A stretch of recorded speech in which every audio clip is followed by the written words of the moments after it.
ایک دفعہ کا ذکر ہے کہ کورل بے نامی ایک پرسکون ساحلی شہر میں ایک لڑکا رہتا تھا جس کا نام بلی تھا۔ بلی ایک جرأت مند نوجوان تھا جو اپنی بے انتہا تجسس اور سمندر سے محبت کے لیے مشہور تھا۔ ہر صبح وہ ساحل کی طرف دوڑتا، سورج کا طلوع دیکھتا اور سمندر کے اسرار دریافت کرنے کے خواب دیکھتا۔ پراسرار کہانی۔ ایک شام بلی کی دادی نانا روز نے گھر والوں کو ایک الاؤ کے ارد گرد جمع کیا اور ایک قدیم کہانی سنائی۔ بہت عرصہ پہلے انہوں نے کہنا شروع کیا، سمندر کی حفاظت جادوئی مخلوقات کے سپرد تھی جنہیں سمندر کے محافظ کہا جاتا تھا۔ وہ زمین اور سمندر کے درمیان ہم آہنگی کو یقینی بناتے تھے، لیکن جب انسانوں نے سمندر کا احترام کرنا چھوڑ دیا تو وہ غائب ہو گئے۔ بلی کی آنکھیں حیرت سے کھل گئیں۔ ان کے ساتھ کیا ہوا؟ اس نے بے تابی سے پوچھا۔ کسی کو نہیں معلوم، نانا روز نے جواب دیا، لیکن کہانی کے مطابق ایک بہادر اور پاک دل شخص انہیں جگا سکتا ہے اور توازن بحال کر سکتا ہے۔ طوفانی ملاقات۔ اگلے دن ایک شدید طوفان کورل بے پر آیا۔ لہریں چٹانوں سے زور زور سے ٹکرا رہی تھیں اور آسمان سیاہ ہو گیا تھا۔ خبردار کیے جانے کے باوجود بلی ساحل کی طرف بھاگنے سے باز نہ آیا۔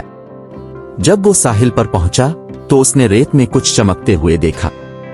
یہ ایک سیپ تھا، لیکن ایسا سیپ اس نے پہلے کبھی نہیں دیکھا تھا۔ یہ ایک جادوئی روشنی سے چمک رہا تھا۔ بلی نے سیپ اٹھایا اور اچانک زمین لرزنے لگی۔ سمندر سے ایک شاندار مخلوق نمودار ہوئی، آدھی ڈولفن آدھی ڈریگن، جس کے ترازو سمندر کے رنگوں کی عکاسی کر رہے تھے۔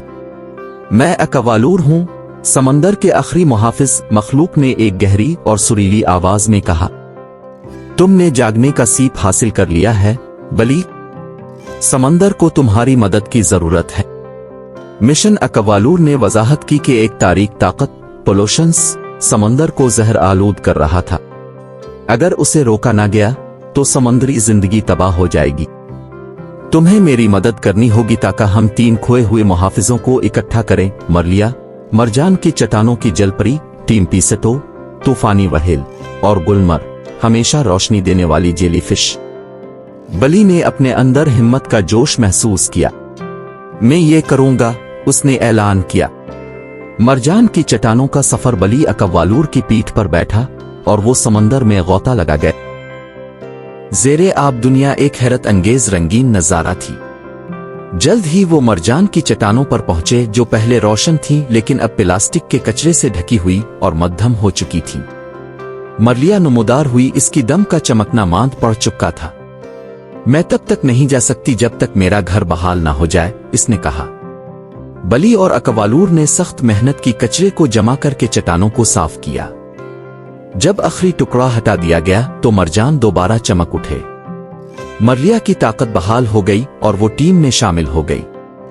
ٹیم پیسٹو کے ساتھ مقابلہ۔ اس کے بعد وہ طوفانی سمندر کی طرف بڑھے جہاں ٹیم پیسٹو ایک بگولے میں پھنس گیا تھا جو پولوشنز نے پیدا کیا تھا۔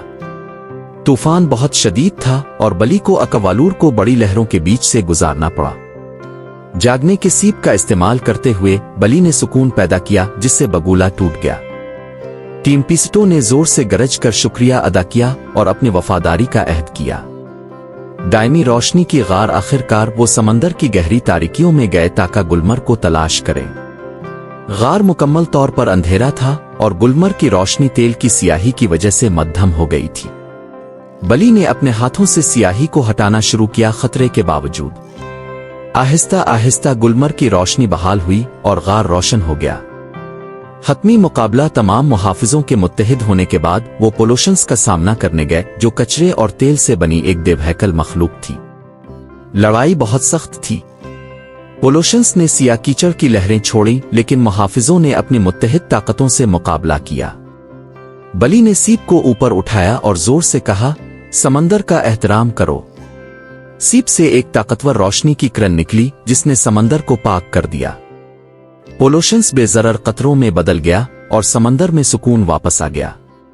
نیا محافظ ساحل پر واپس آ کر بلی اکوالور، مرلیا، ٹیم پیسٹو اور گلمر کے ساتھ کھڑا تھا۔